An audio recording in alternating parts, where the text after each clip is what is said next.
Hey guys, it's Robert here, and I am joined by a panel of fellow Godzilla fans The here. Monstrosities crew! The Monstrosities crew is teaming up with KaijuRob to bring you a discussion about the origins of Godzilla. Yeah. So what we're going to be talking about is basically our different takes on the different origin stories of Godzilla. Each era, whether it be the Showa series, the Heisei series, they all have sort of their own origin for where Godzilla came from. And we're going to talk about each of those different origins, and then we're going to talk about which ones we like, which ones we don't like, everything from G54 all the way up to Shin Godzilla. So, Matt, why don't you start? Why don't you tell us... There was that one movie that came out in the mid-90s where it was an iguana, right? And something about Jacques Cousteau or some French guy actually, Yeah, making them into that. I remember that, yeah. I think that might be my favorite. Yeah. Dancing a figure. You were talking about this earlier. I actually kind of think I like the Heisei era. He was a dinosaur and then he was mutated into what this guy became. Right. Yeah. I don't really have a problem with any of his origins. I Right. kind of like them all. I like the Shin Godzilla one and just how different it is. Right. But if I had to default, I think it would be the King Ghidorah origin, personally. Well, let's talk about the different origins for Godzilla, starting with... is that what we're... Yeah, starting with Godzilla 1954, the original film, Godzilla. For me, I have always preferred the idea that Godzilla started out as a dinosaur, that he started out largely like what we see in the film, that he had probably just been sleeping for, I guess, 65 million years. Although in Godzilla, they insist that the Jurassic period was only 2 million years ago. Didn't they, just to refresh my memory, in both 54 and Raids Again, wasn't it the Hollow Earth theory that was presented in Kong? Wasn't that kind of like they came out of the Earth or something? Maybe. Was that how it was? Maybe. I always thought it was more like the Lost World, the original Lost World, where you had maybe like an island where dinosaurs still lived and hadn't gone extinct. I could have swore it was something about like them being subterranean or something, and Maybe. then atomic bombs. Well, Maybe. Gamera was like that. But Yeah. but I always personally preferred the idea that Godzilla was this giant dinosaur that had been living under the ocean for millions of years. And it was the atomic testing in the 1940s and 50s that not only woke him up, but that irradiated him and that gave him his radioactive properties and caused him to become violent and come ashore and attack the people of Japan. Whereas in King Ghidorah, tell us a little bit about his origin in that film. I mean, he's just a dinosaur. He's a dinosaur on an island, presumably the last of his kind. Godzillasaurus, right? Yeah, and a bomb drops and boom, he becomes Godzilla. Just a little bit different take. You just basically taking him from the ocean, putting him on an island. Right. But at the same time, I'm almost wondering if you might prefer the 54 one because you can imagine what he would look like, as opposed to being presented with a Gamera roaring rat suit that is the Godzillasaurus. Right, right. Which, and I guess that's the big difference is they both started off as dinosaurs, but in my mind, G54, he really probably didn't look a whole lot different compared to, in Godzilla vs. King Ghidorah. Right, so he already had dorsal spines like this. Right. I get exactly what you mean. And it's such a drastic difference going from the Godzillasaurus to... he gets a dose of radiation from one atomic bomb, or later in the film it's a submarine, and he grows into what we think of as Godzilla, specifically the Gido Goji, the 91 suit. He was already looking like this, though, by that point. You know what I mean? Because it was the submarine made him grow bigger. Right. But I guess my point being with that is just like... There was, it wasn't like the Godzillasaurus was at the bottom of the was it the Bering Sea? The Bering Sea. Yeah. And there may or may not have been nuclear material there, right? According to Emmy. Yeah. Right. So, Chris, Danny, tell us a little bit about 2000. He's got a loose origin compared to everybody. Like his 54, it was he's an aftermath of what happened with the nuclear testing.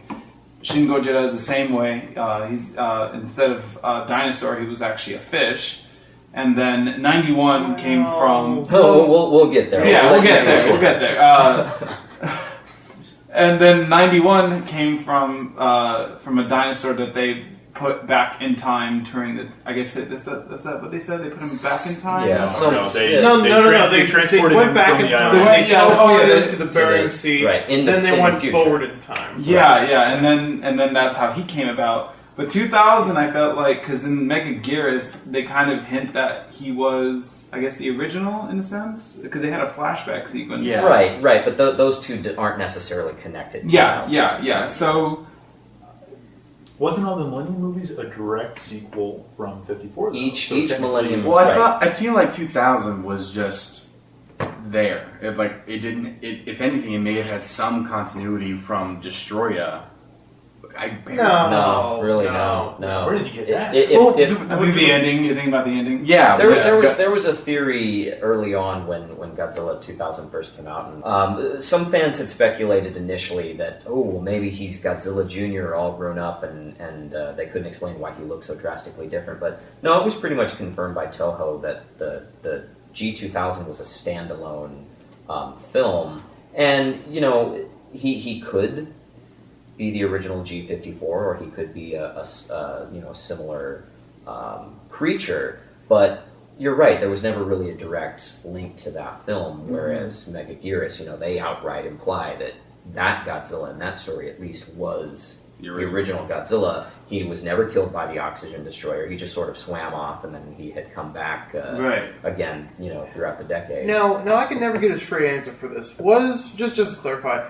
Was Megaguirus a direct sequel to 2000? No, it's a standalone. They use the same suit, but apart from that, it's a standalone film. I think Godzilla and Tokyo SOS in the Millennium movies are the only two with continuity between the two. Right, each one is its own. You can see that too, because in Megaguirus he's green. He's not. He's a little more he's not. He's not like this gray. Charcoal, gray, black kind of color. So, right.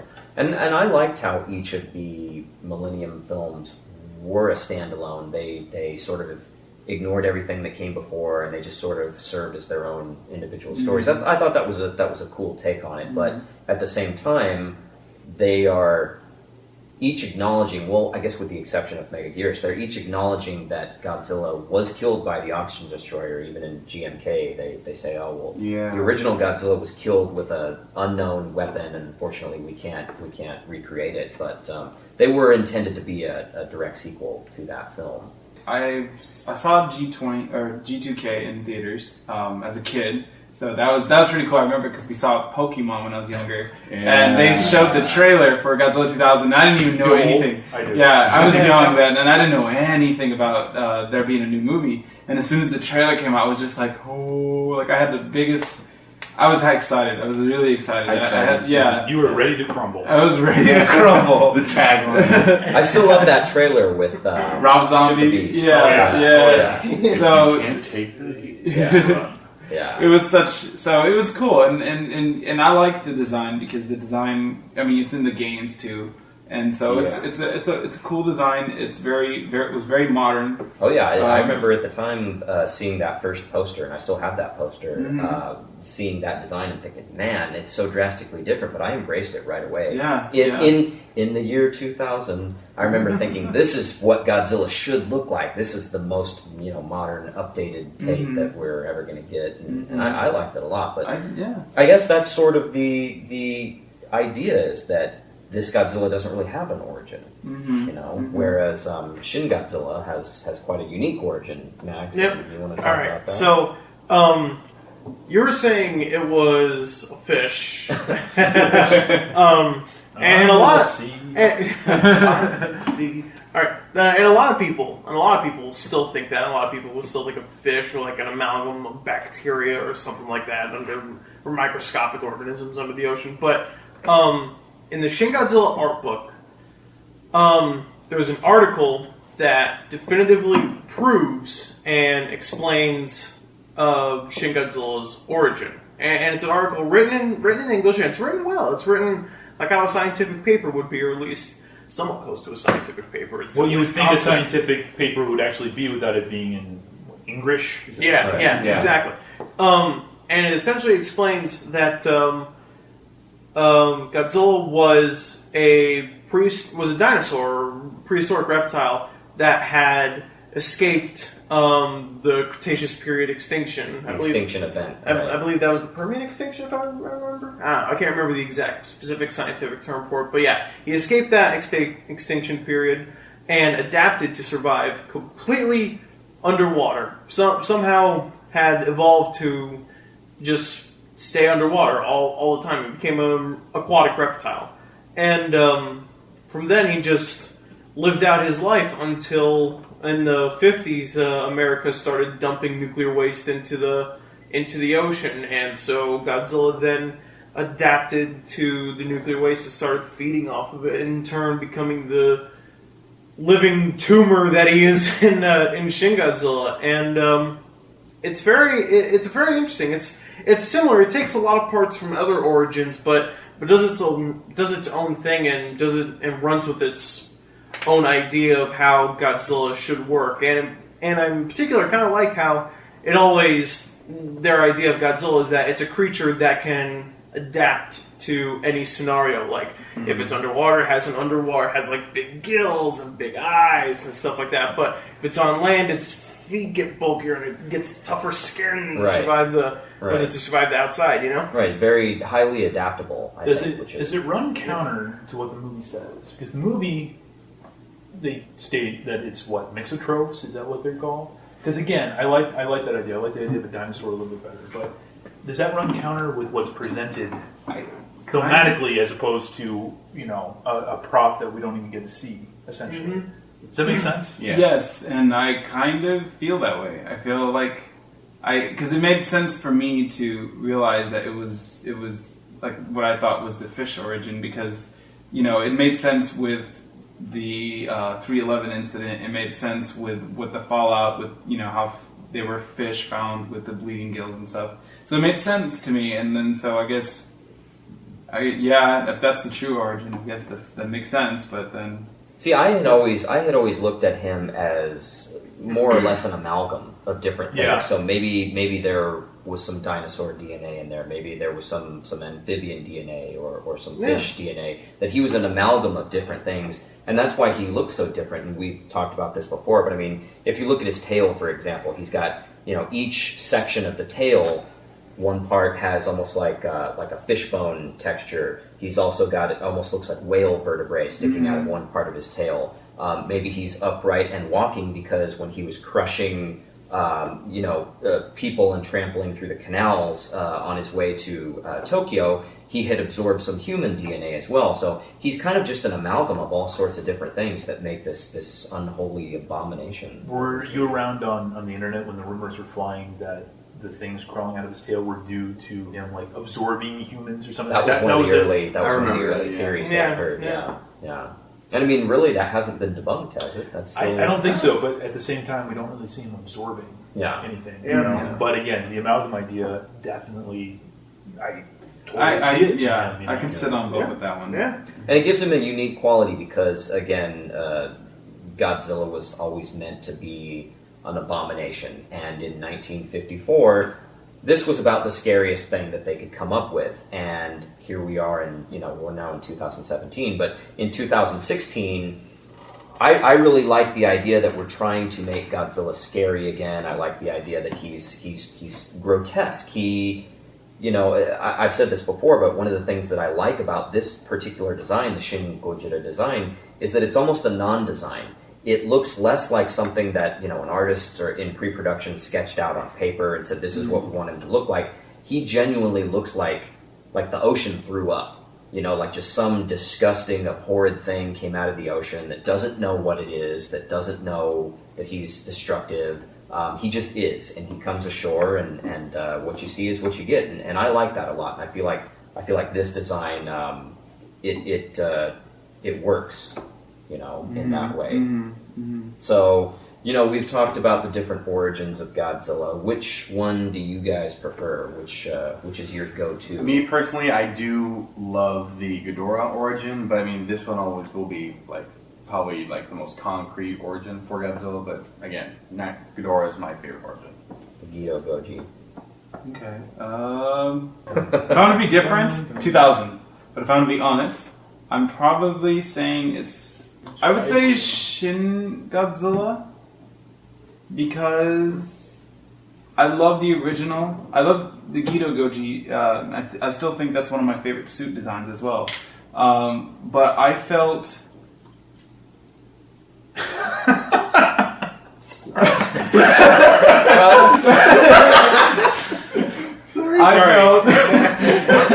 I felt you make his look to you like. I'm sorry. I felt with the original. I don't know. I think there's an emotional aspect that I like about Shin Gojira that I think while it is there in 54, I felt like I could connect. I guess because I was alive during that time, I could connect more with Shin Gojira than I can with the original. And I love the original. I think the original is a beautiful film. All of these are beautiful films. Even King Ghidorah is a really good movie.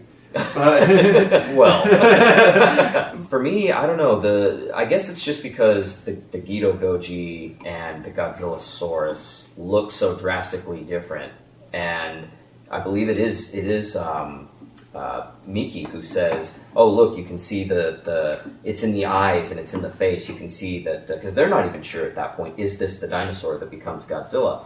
And he looks so drastically different when he finally grows up to become Godzilla in that film. It's a little hard for me to make the connection that There's some similarity there. Have you ever? Do you have the Godzillasaurus Bandai? I do. There's just something in the face. Yeah.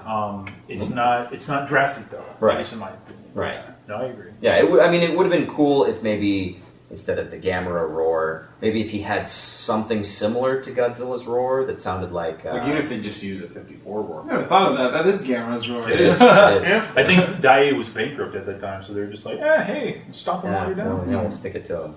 But I had always, for a long time, I had thought, because King Ghidorah came out in 91.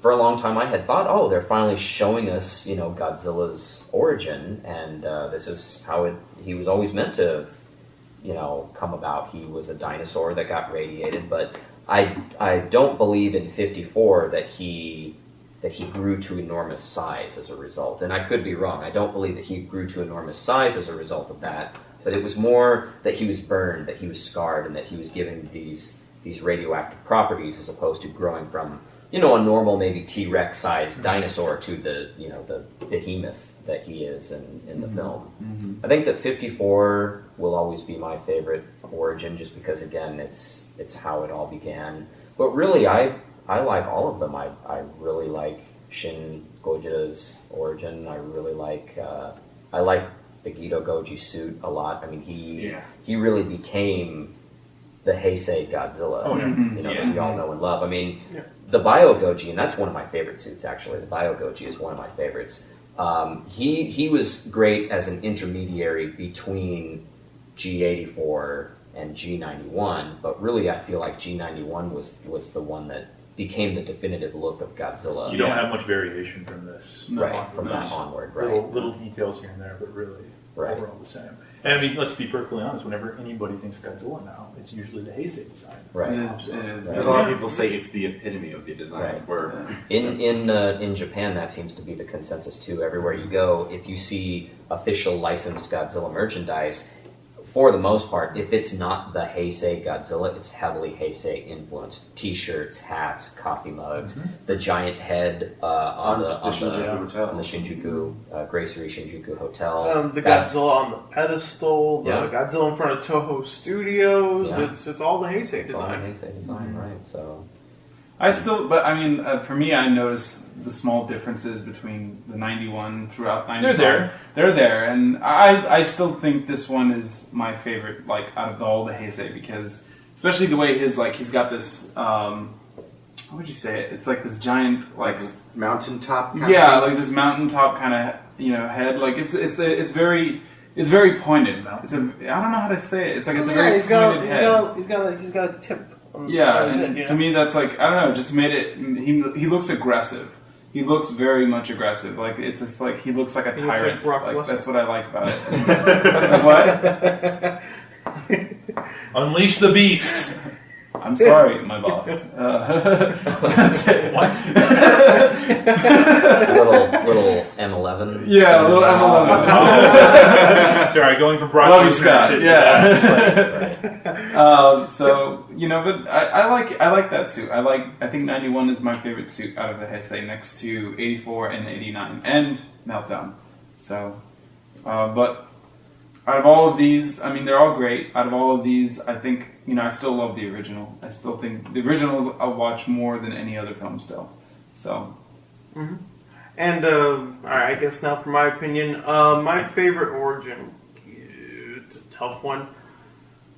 Probably gonna say the Shin Goji origin because Shin Goji's still my favorite. But a close second is the Ghidorah origin. Mm-hmm. All right, how about you, Matt?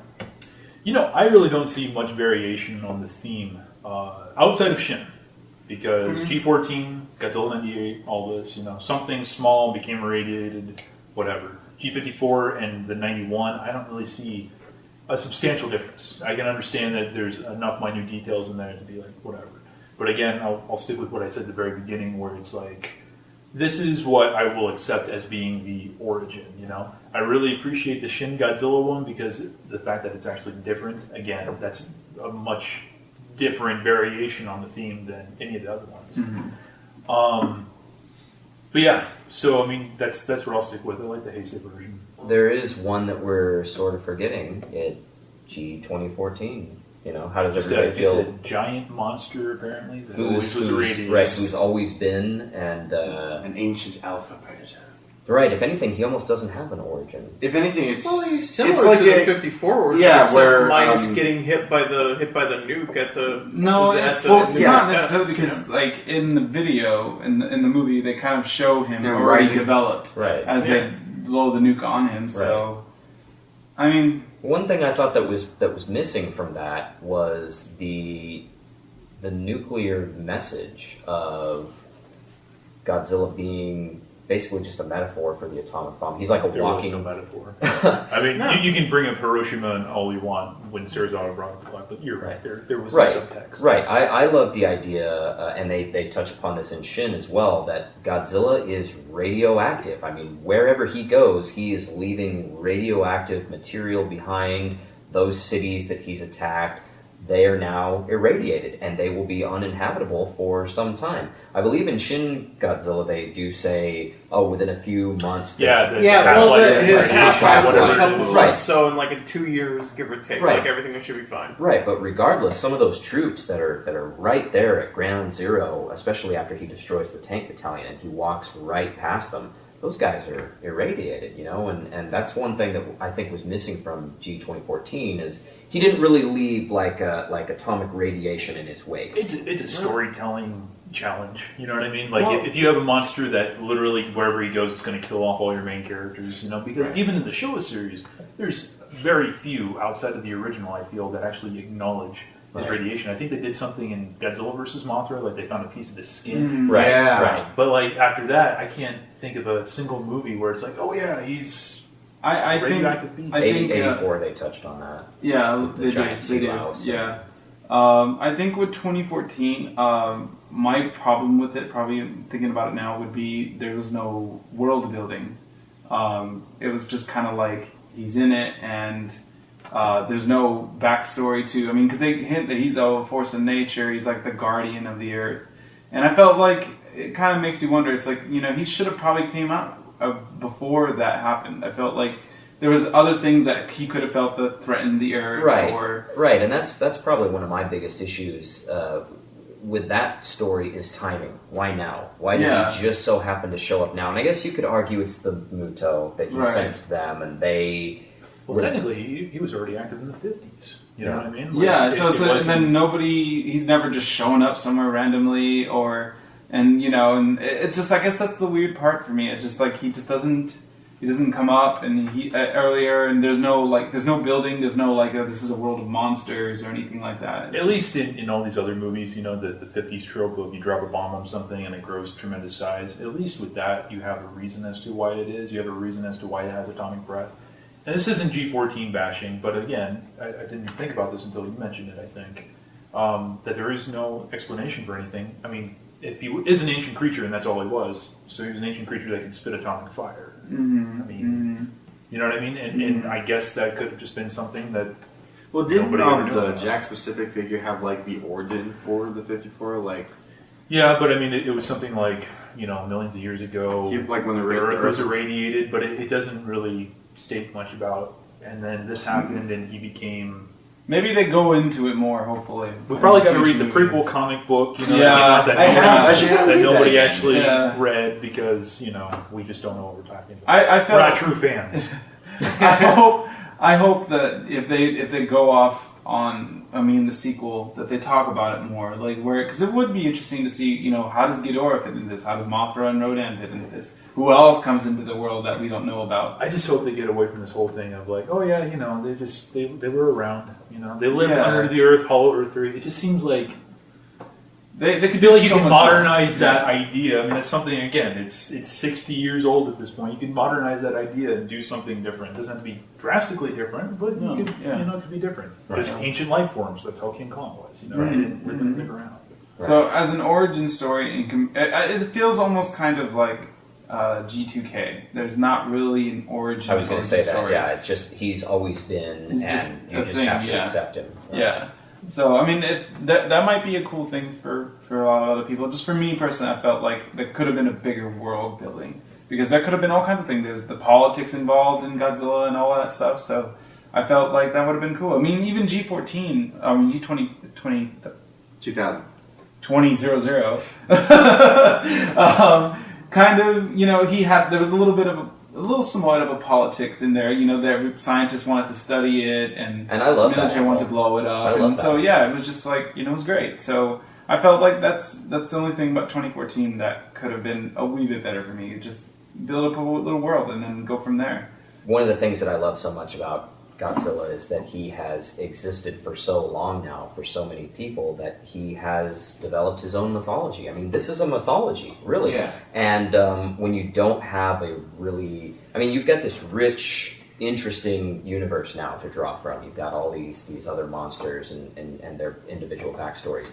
And when you don't have that for your character, I feel like it makes it vastly less interesting. His backstory is sort of his backbone. It's what makes him who he is, and it's what makes him intriguing. Much like G14. Lack of intrigue. You're going to get so much hit on your channel. Welcome to the world of Godzilla YouTubing, my friend. Well, with that said, I kind of just wanted to finish by stating something that we've discussed before, but I think it's so cool that we've all come together because it's pretty crazy. Right. When I went to Japan, and Max, you also went to Japan, the two of us saw Shin Godzilla in the theater. While I was staying in the Godzilla room, and mind you, I'd been a fan of your channel before that. Oh, well, I did not know that. Thank you. While I was staying in the Godzilla room at the Gracery Shinjuku Hotel, I had just seen Shin Godzilla the day before, and I was preparing my review, and I was thinking, okay, what am I going to say? And I don't want to sound stupid, so I better, watch some other people's reviews and make sure I've got it right, make sure I understood the movie well enough before I, do a full review on it. And I watched your videos about Max, versus Japan and Max versus Godzilla. And so, here are these guys, I'm in Japan, I'm watching your videos in the Godzilla room, and then I come back to and in October, so now several months later, I go to the American release of Shin Godzilla, and I run into all you guys, and I just thought, what an amazing coincidence that here are these guys. We've watched each other's videos from different continents, really, and the fact that we all live together in basically the same town, and that we can come together. All places, right? Right, of all the places in the world for us to, because there's so many Godzilla YouTube channels, and there's so many YouTubers out there that talk about this stuff. So I just think it's so cool that we're all here and we can do something like this. To have that connection of just you're sitting there in the Godzilla room about to go see this movie, watching his review, and then again, right. Three months later, the only thing I would add to it is that it was his dad that struck up a conversation. Isn't that how it went? Yeah. And then it just it went from there. So it's really cool though. You know what I mean? Like it's really Godzilla buddies. Yeah. So with that said, if there is anything else that you guys want to add, I'm gonna take this home. yeah, Dibs on this one. That'll be $3.25. But $20, you just sold him calm. With that said, that does it for this episode. Be sure to like and subscribe and leave your comments below. Thanks so much for watching, and we'll see you next time. Yeah. Sayonara. Sayonara. See ya.